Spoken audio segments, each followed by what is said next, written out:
सत साहिब सतगुरुदेव की जय। बंदी छोड़ कबीर साहिब जी की जय। बंदी छोड़ गरीबदास जी महाराज जी की जय। स्वामी राम देवानंद जी गुरु महाराज जी की जय हो।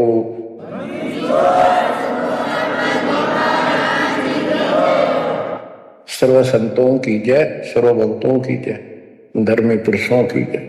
श्री काशी धाम की जय, श्री सुब्राणी धाम की जय, श्री करोथा धाम की जय, श्री बरवाड़ा धाम की जय। सत साहिब जय जय सतगुरु मेरे की जय जय सतगुरु मेरे की। सदा साहेबी सुख से बसियो अमरपुरी के डेरे की। जय जय सतगुरु मेरे की जय जय सतगुरु मेरे की। सदा साहेबी सुख से बसियो सत्यलोक के डेरे। सदा साहेबी सुख से बसियो सत्यलोक के डेरे। निर्विकार निर्भय तू ही और सकल बैमान। जी साधो और सकल बैमान। सब पर तेरी साहिबी सब पर तेरी साहिबी। तुझ पर साहिब ना निर्विकार निर्भय। बच्चों, परमपिता परमात्मा कबीर जी की असीम रजा से आज आप अपने घर की जानकारी प्राप्त कर पाए हो। ये सामान्य बात नहीं है जो दास आपको बता रहा है, क्योंकि आपने कभी सुनी नहीं थी ये बातें। कहीं स्वप्न भी नहीं था कि ऐसा भी कुछ है। जब तक इस गंदे लोक में हम जिसको सुख मान रहे हैं, हम आखिरी दुख मानते हैं मृत्यु को, या फिर उस रोग को जो जानलेवा है। बस उसके बाद कितना कष्ट आ जाओ हम उसको दुख नहीं मानते, क्योंकि हम अभ्यस्त हो गए। इस कष्ट को झेलन की आदत बन गई। टांग कट जा, हाथ कट जा, टूट जा, फिर भी हम जीने की आशा करते। और बात भी सही है भाई, क्यों तो जन्म हुआ था, फिर मृत्यु क्यों हो रही है। हम और सब कष्ट को स्वीकार करने के तैयार हैं, लेकिन मौत अच्छी ना लगती। हाँ, मौत को जब सरेंडर करते मौत के लिए, जब कति महादुखी हो जा, शरीर कति नष्ट होना हो, कंडम हो जा, उठा जाना बैठा जा, सांस भी साबित ना हो, हम स्वयं जब मानते हैं ये भगवान इसका अच्छा तो मर जावा। वो तो है ही, मरना तो है ही, मरे भी गा, लेकिन मरने के बाद कौन सा सुख होगा। फिर कुत्ता बन गया, गधा बन के कीड़े पड़ गए, वहां कौन संभालेगा। तो ये अभी हमें ये ज्ञान था नहीं, ये ऐसी दुर्गति हो क्यों रही। आपको दास बार बार बताता है, मनुष्य जीवन उन्हीं को मिलता है जो बहुत ही पुण्यकर्मी होते हैं। पिछले जन्म उनके जबरदस्त होते हैं। ये अलग बात है, किसी के ज्यादा होते हैं अच्छे कर्म, किसी के कम होते हैं, पर बढ़िया कर्मों वाले ही मनुष्य जीवन प्राप्त करते हैं। और मनुष्य शरीर में उनको सुविधाएं भगवान देता है जो एक मानव को मिलती है। जिनके पास पैसे ज्यादा हैं वो ज्यादा बकवास करते हैं। कार ले ले, कोठी बन गई, और भी कोई 10-5 प्लाट खरीद ले, यानी भक्ति की तरफ नहीं जा सकते बाबा। या जो कति दुखी है हैंड टू माउथ है, या जिस समय पर रोटी ना मिलती, वो भगवान के लिए जागा कहाँ? उसको सारा दिन रोजगार की समस्या समस्या पर समस्या रहती है। तो कहने का भाव ये है कि जब तक हम थोड़े बहुत सुखी नजर आते हैं, जिस गंदे सुख को अब सुख मान रहे, तब तक हमें भगवान की कभी जरूरत नहीं। ये ज्ञान हो या फिर कष्ट आना शुरू होता जब भगवान याद आता है, उसके लिए परमात्मा कहते हैं कबीर साहब, कबीर दुख में सुमन सब करें, सुख में करे न कोई, और जैसे सुख में सुमन कर ले तो दुख का एक हुआ। कबीर सुख में सुमन किया नहीं, दुख में करते याद, कहे कबीरता दास की कौन सुने फरियाद। सुख में तो करा नहीं, जब कर टूटने लग गया चारों तरफ से, कैंसर डिक्लेयर होगी, सांस साबित नहीं आंदा, कई कर्म हीनता फिर भी नहीं मानते कि नाम लेने और भक्ति कर दो, भला ना देखी जाएगी। उनके इतने कर्म कमजोर होते हैं, संस्कार माड़े होते हैं, खराब होते हैं। थोड़े बहुत कष्ट होकर भी यदि परमात्मा की तरफ लग पड़े, चल पड़े, उसका नाम लेके, तो भी सहारा देना शुरू कर देता था। बड़ा दयालु है। अब भक्ति से सब दूर हो चुके हैं, और जो करते हैं वो पिछले संस्कारी हैं, उनको रास्ता ठीक नहीं मिलता, वो शास्त्र विधि त्याग कर मनमाना आचरण करने पर लगे हुए हैं। कोई बेचारे पहाड़ों पर जाते हैं, कोई तीर्थों पर जाते हैं, कोई पर भी लेने जाते हैं, कोई मंदिर में, कोई मस्जिद में, और कोई मंडी बना रखी वहां मत्था टेकने जाते हैं। यानी उनको चाह भगवान की है पर रास्ता ठीक नहीं। अब जैसा आपने प्रसंग सुना कि पांडव यज्ञ अस्नेग में एक का पाया साथ, गरीब गोरख से ज्ञानी गणे सुखदेव जति जहान, सीता सी बहु भारिया, बहुत पत्नियां मिल जाएंगी सीता जैसी, अपने धर्म कर्म पे साफ सुथरी रहने वाली। संत दूर स्थान कहते पांडव यज्ञ अस्मेघ में एक का पाया साथ, 33 करोड़ जहां थे देवता, 88,000 ऋषि, 12 करोड़ ब्राह्मण, 9,84 शत, उनमें एक का संत मिला, वाल्मीकि सुदर्शन जी। उसका कारण क्या था? उनकी साधना शास्त्र वेद है, गीता विरुद्ध है। तो बच्चों, शास्त्र विरुद्ध साधना करने से साधक को कोई लाभ नहीं होता। गीता अध्याय 16 श्लोक 23 में स्पष्ट किया है कि जो शास्त्र विधि को त्याग कर अपनी इच्छा से मनमाना आचरण करते हैं, लोक वेद के आधार से साधना करते हैं, उनको न तो सुख होगा और न उनकी गति होगी यानी मोक्ष, और न ही उनका कोई कार्य सिद्ध होगा, सिद्धि प्राप्त होगी। इन तीन वस्तुओं के लिए, तीन पदार्थ के लिए हम भक्ति करते हैं। घर में सुख हो, शरीर में सुख हो, कार्य सिद्ध हो, ऐसी भक्ति करें जिसे सिद्धि प्राप्त हो, जिसके सहारे हम ऊपर जाएं। जैसे सुखदेव के पास एक आकाश में उड़ जाने की सिद्धि थी, और हमारे परमात्मा कहते हैं जो हम भक्ति दे रहे हैं इसमें 24 सिद्धि आ जाएंगे। इन 24 की 24 को भी कहीं यूज नहीं करना, उसका प्रयोग नहीं करना। ये उनमें एक सिद्धि आकाश से उड़ जाने की भी होगी। एक सिद्धि आकाश से उड़ जाई, एक सिद्धि जल पैर न लाई, एक सिद्धि कुछ खावे न पीवे, एक सिद्धि जो बहुत दुख जीवे।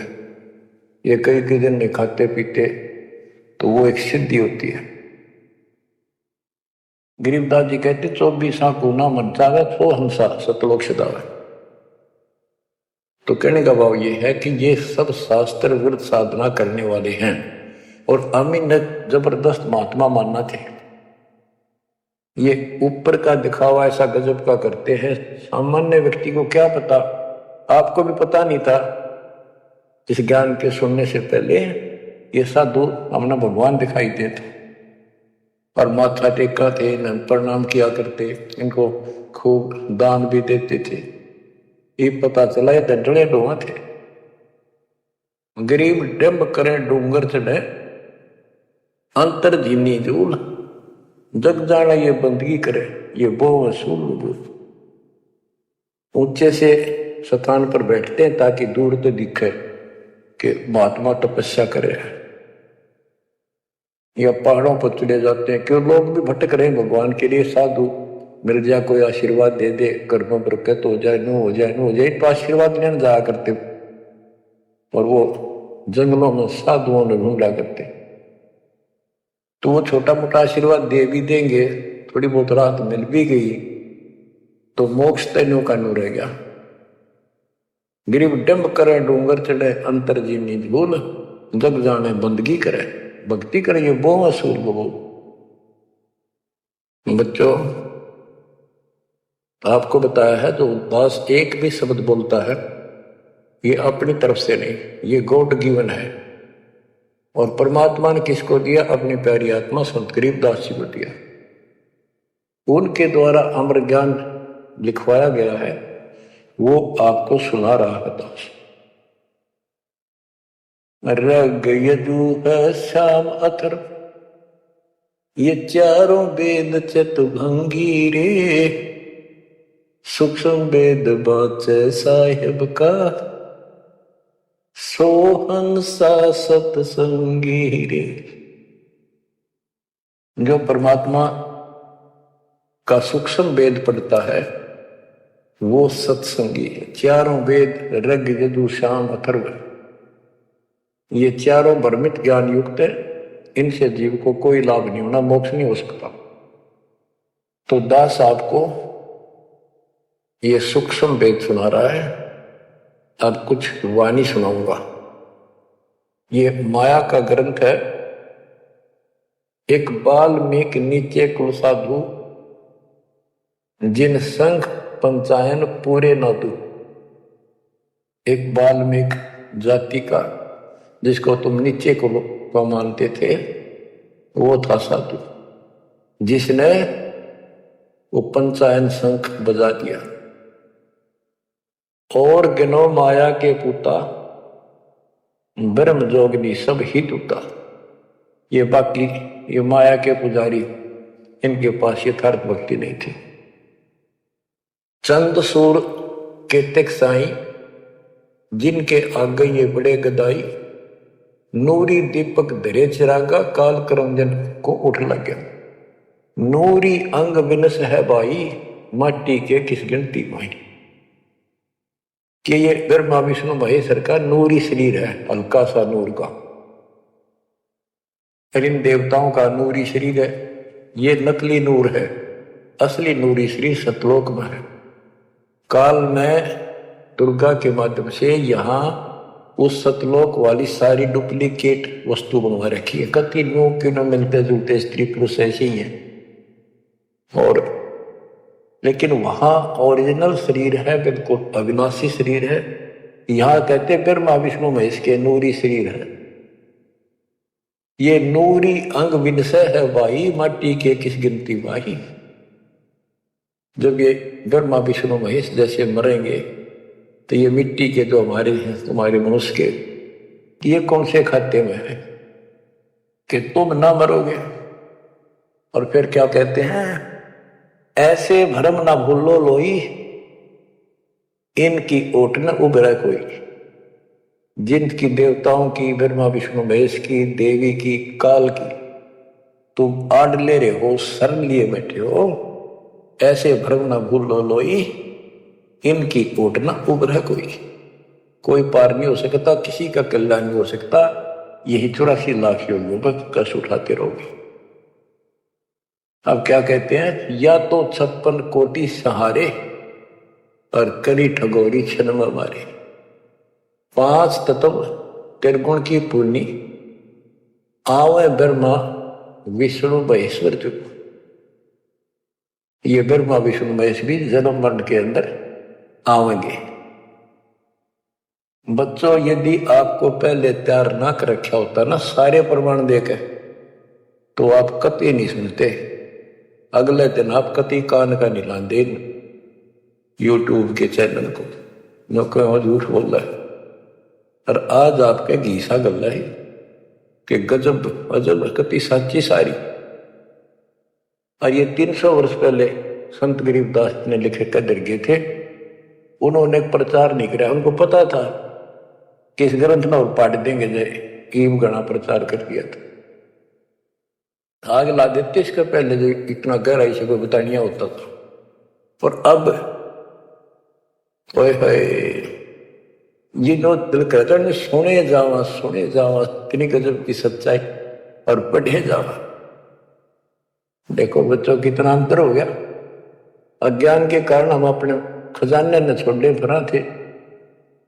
चारों युग में संत पुकारे को कहा हम हेल रे, हीरे माणिक मोती वर्षा ये चुपता ढेल रे। हम डले इकट्ठे कराते डले कंकर शास्त्र विरुद्ध साधना करके। और ये हीरे माणिक मोती है, ये है वह सच्चाई रूपी हीरे मोती, ये वर्षन लायक रहे और सच्ची भक्ति। अब क्या बताते हैं, ऐसे भ्रम ना भूलो लोई, इनकी ओट न उभर कोई। या 256 कोटि सहारे करी ठगोरी छन में मारे। अब सुनो, या 256 कोटि सहारे करी ठगोरी छन में मारे। 5 तत्व त्रिगुण की पुनी, आए ब्रह्मा विष्णु महेश्वर जूनी। देखो काल का जाल कितना भयंकर है। गरीब दुर्वासा को पेता समझन आई नीचे। 56 करोड़िया दो कटे मची रुद्र की कीचे। गरीबदास जी कहते दुर्वासा तपस्या कर कर परमाणु बम बन गया, सिद्धियां भरगी, वचन की शक्ति आ गई। यातों के अंदर एक अभिमान हो गया था कि हमारे साथ श्री कृष्ण जी हैं। इसने चाणूर मार दिया, कंस मार दिया, जरासिंह मार दिया, काल्यवन मार दिया और केसी मार दिया। तो इस प्रकार ये नो सोच बैठे थे कृष्ण तो ऊपर कोई नहीं और थारा कोई कुछ नहीं बिगाड़ सकता। जब उनको ये पता चला यादों को, दुर्वासा जी श्री कृष्ण जी के आध्यात्मिक गुरु भी थे और वो द्वारका की बनी में बैठ के जाके, बनी होती गांव के चारों तरफ, शहर के चारों तरफ जंगल होता था, अच्छे सुंदर वृक्ष होते थे, बहुत बड़े बड़े पीपल वृक्ष, नीम, सब गांव के चारों तरफ। इतने पहले समझदार व्यक्ति होते थे और चारों तरफ गांव के नीम, पीपल और बड़, 3 तो हमने देखे खूब चारों तरफ होते थे। उनसे ऑक्सीजन गांव में जाती थी, किधर की हवा चलो सारी ऑक्सीजन जाती थी। तो उसका एरिया कम से कम आधा किलोमीटर का होता और पूरे गांव के चारों तरफ होती थी। उसको बनी बोलते थे। उसमें छोटे मोटे बोझले भी होते थे जिनकी 8 मत फ्रेश उड़ जाया करते थे लोग, 7 मत तालाब होते थे।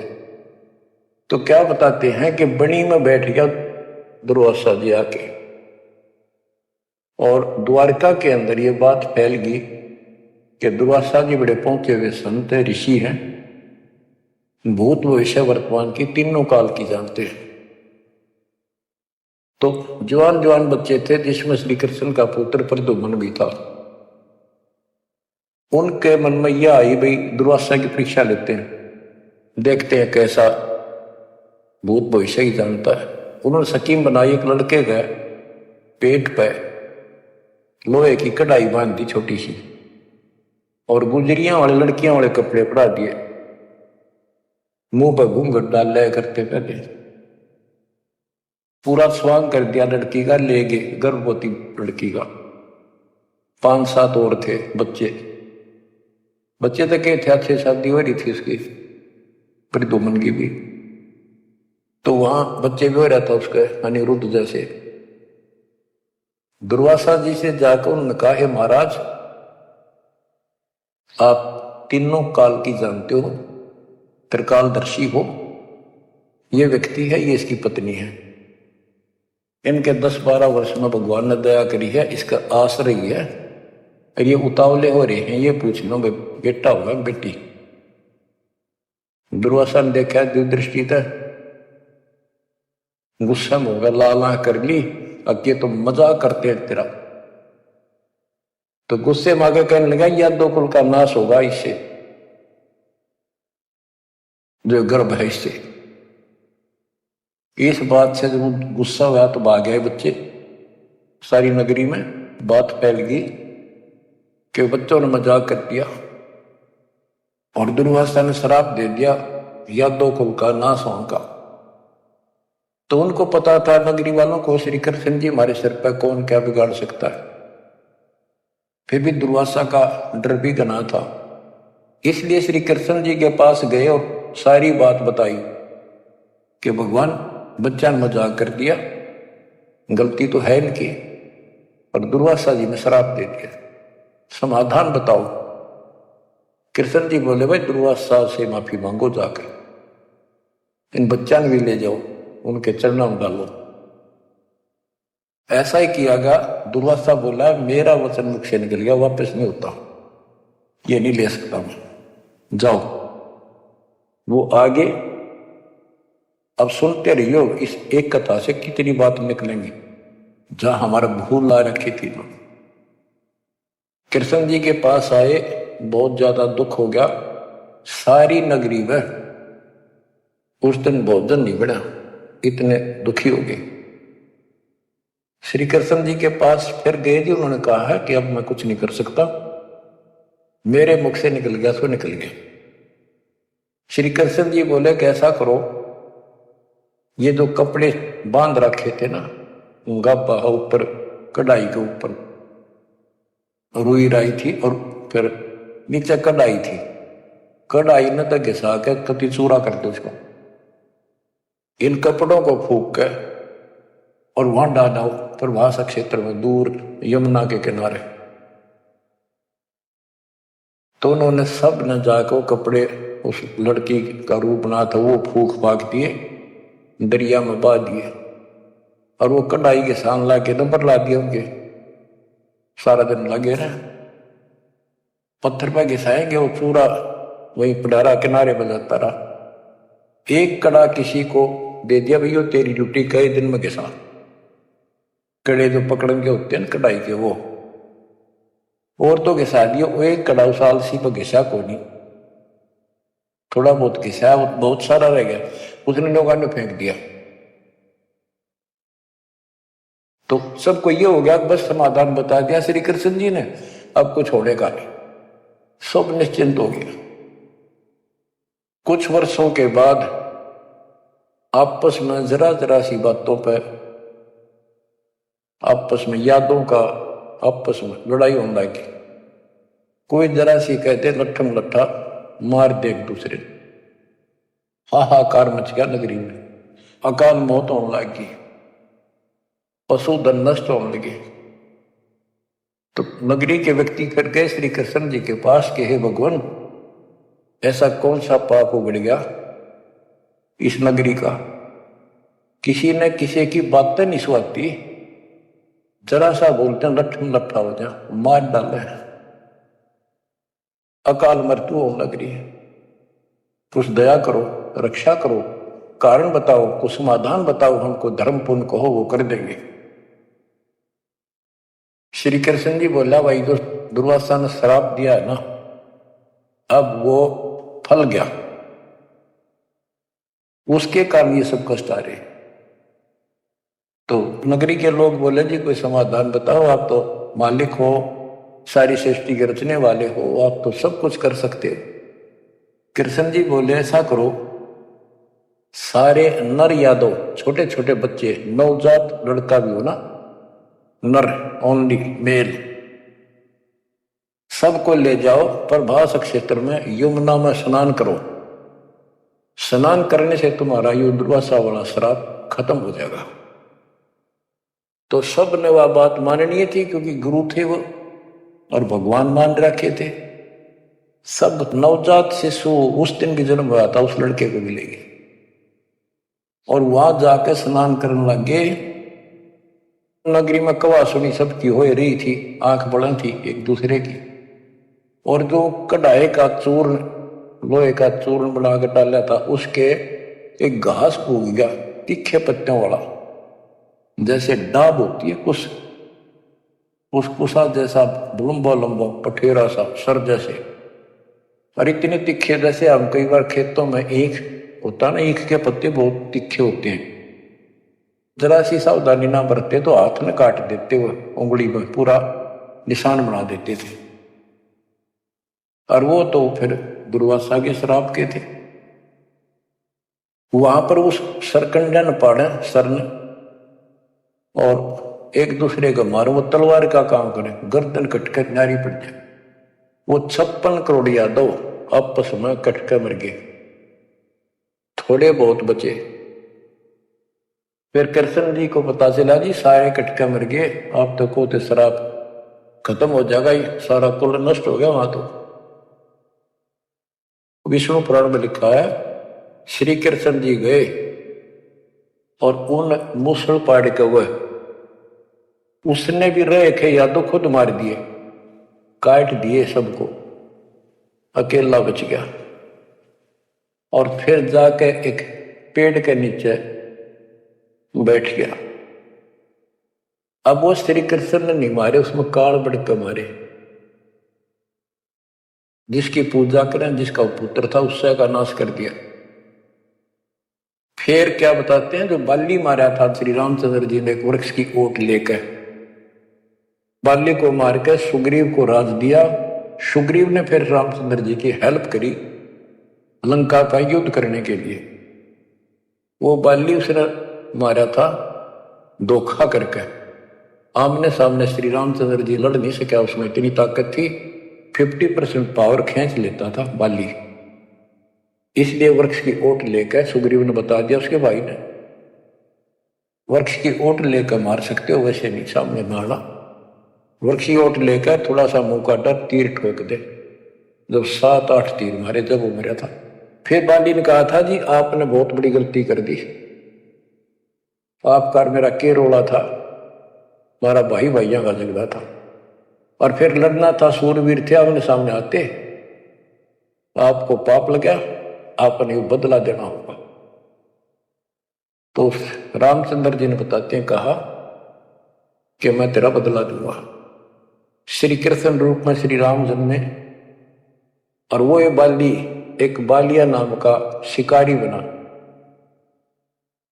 अब क्या था, वो जो एक कड़ा बच्चा था, पूरा घिसा नहीं, वो एक मछली ने खा लिया, कोई खाद्य पदार्थ समझ के, वस्तु समझ के, और वह मछली पकड़ ली उसने, उस शिकारी ने, बालिए ने।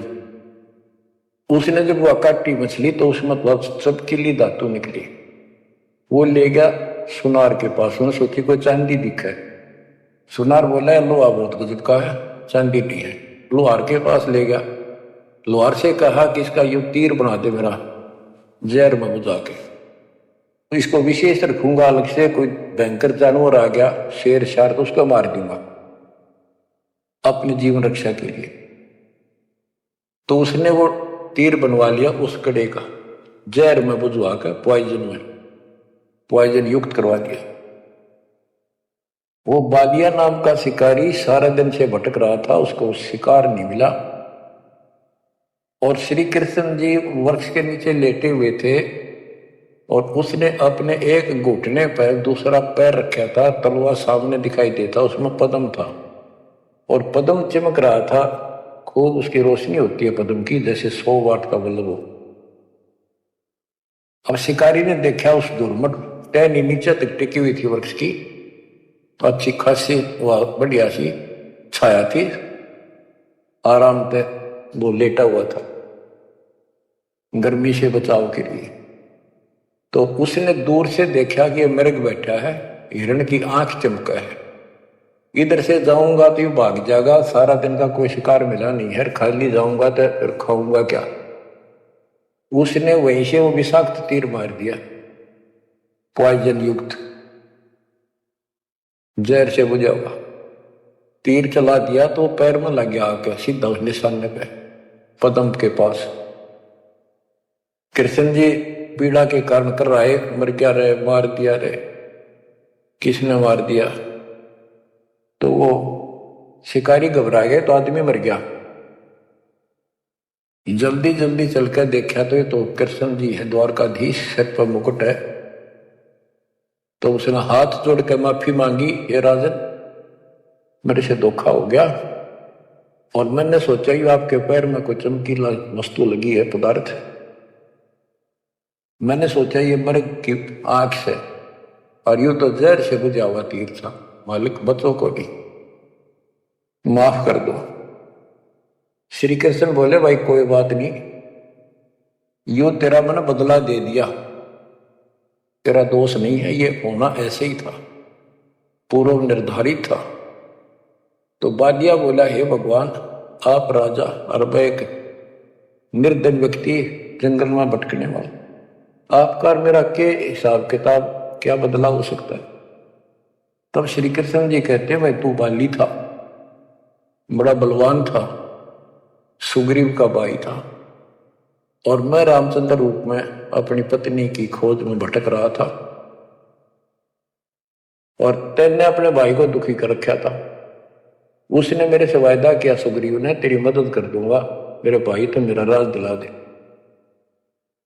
तने सीधे हाथों दिया नहीं तो युद्ध करना पड़ा, वृक्ष की ओट लेकर मैंने तू मारा, वैसे नहीं मार सकता था, वो मेरे से गलती बनी थी, धोखे से मारा तेरे, आज तूने भी मुझे धोखे से मार दिया, मैंने अपना बदला दे दिया, अब तू जा, और हो सके तो पांडवों को बता दे जाके, मेरे रिश्तेदारों को, कि ऐसे ऐसे हो गया, सारा यादों को लड़का मर गया, श्री कृष्ण भी अंतिम सांस गिरे। इतने में कुदरती सारा खेल काल का वो कुदरती आगे पांचों पांडव कुशल मंगल पूछने के लिए रिश्तेदारों में यहाँ जाते रहते हैं। पता चला नगरी सारी कटका मरी पड़ी है, इधर उधर खोजा, उस बालिए ने बता दिया, उस पार दिन शिकारी ने बता दिया, आप किसने खोज रहे हो, कौन हो? वो बोले हम पांडव हैं, श्री कृष्ण के हम रिश्तेदार हैं, और ये तो नाश हो गया, श्री कृष्ण जी भी ना पाया। उसने बता दिया ऐसे उस वृक्ष के नीचे पड़ा है, वो अपनी ना बताई गलती के देखो कितने नौका कहो तो कैसे ग्यार वो वहां आ गए। तो श्री कृष्ण जी से उन्होंने पूछा जी क्या कारण हो गया? तब वही ऐसे ऐसे बच्चा ने मजाक कर दिया था, दुर्वासा ने श्राप दे दिया, या तो होनहार थी और होनी थी।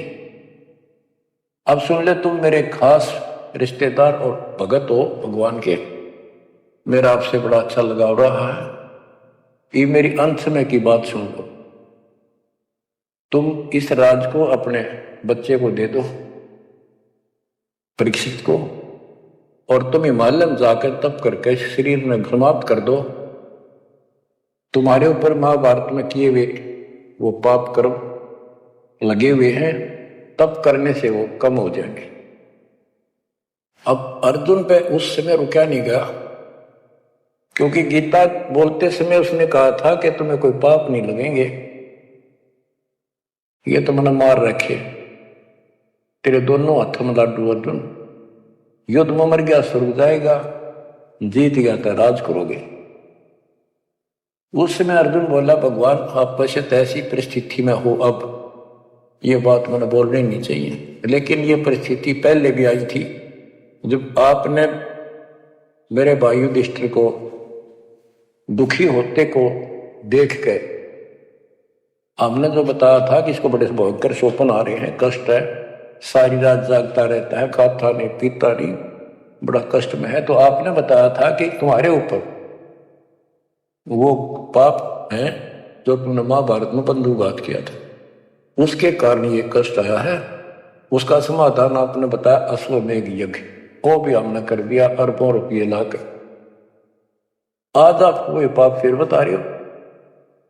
हे भगवान, जब क्या कह रहे थे, जब गीता सुनाओ थे, मैं मना करूं था युद्ध नहीं करूं, मतलब मांग कर खा लेंगे, लेकिन आपने मेरे को टिकट नहीं दिया, ऐसा भयंकर रूप दिखाया, मैं डर गया।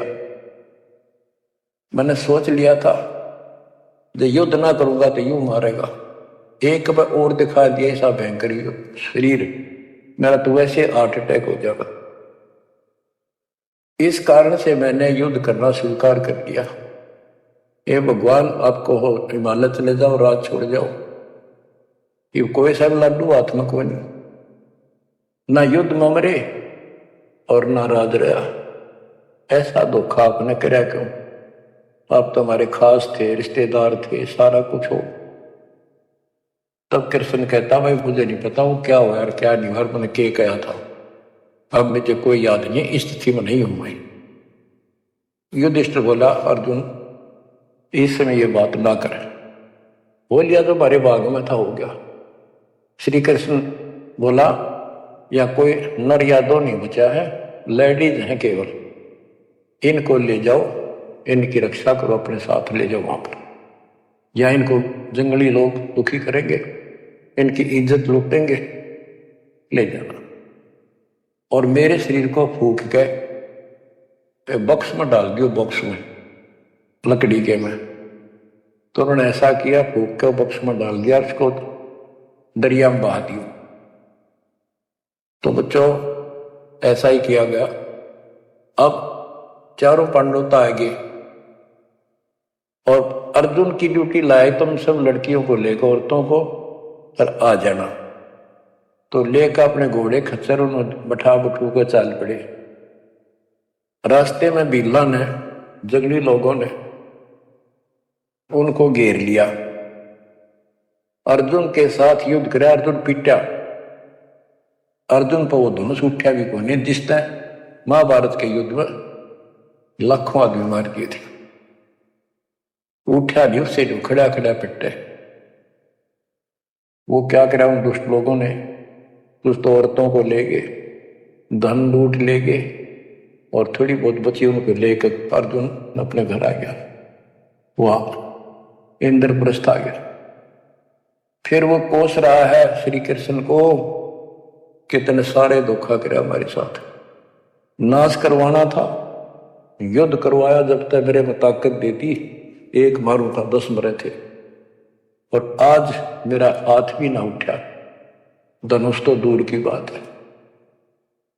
गीता में ये काल कहता है कि मैं बलवानों का बलवान, बुद्धिमानों की बुद्धिमय ही। वहां तो शक्ति देती नाश कराने में, वह छीन ली वापस। ऐसे धोखेबाज भगवान की भक्ति करके हमने असंख्य जन्म नष्ट कर दिए बच्चों। अब बताओ, अब सुनो इस कथा का निष्कर्ष। ना तो पांडवों को स्वर्ग मिला, नरक में पड़े, ना वो राज रहा, और जैसे किसी ने श्राप दे दिया कि 3 ताप के अंतर्गत कष्ट होता है, वो 3 ताप का कष्ट भी श्री कृष्ण जी से समाधान नहीं हुआ। पहले कह दिया कि इसको घिसा के सारे कढ़ाई को, कपड़ों को फूक कर उस चूरे को जमुना में डाल दो, तुम्हें ये दुख नहीं होगा, दुर्वासा का श्राप कष्ट नहीं देगा। वो सारा कर दिया। फिर बोले कि उसमें स्नान कर लो जमुना में, नहाने से सारा श्राप कट जाएगा। वो बेचारे नहा भी लिए, वो श्राप तो कटा कोई ना, वो कट कर मर गए। तो ये नकली जितने संत हैं नो धोखा दे रहे तुम्हारे साथ, वह ऐसा चढ़ा दो, वहां स्नान कराओ, पर भी में नहा लो, कुंभ का मेला बड़ा, पर भी में नहा लो, मुक्ति हो जाएगी, है उस तालाब में नहा लो, तीर्थ में, वहां मुक्त हो जाएगा। ये नो विरान माटी करे, कुछ होना जाना नहीं। तुम कौन राम का जपते जापम, ताते कटे ना तीनों तापम। अब क्या बताते हैं, ऐसे भरम न भूलो लोई, इनकी ओट न उबरे कोई, या 256 कोटि सहारे, करी ठगोरी छन मोरे, 5 तत्व त्रिगुण की पुनी, आए ब्रह्मा विष्णु महेश्वर जूनी, अष्ट सिद्धि 9 निधि मन के पोए, जा पर ब्रह्मा विष्णु महेश्वर रोए, 9 अवतार पार ना पाए, ब्रह्म जोगिनी सब डकाए।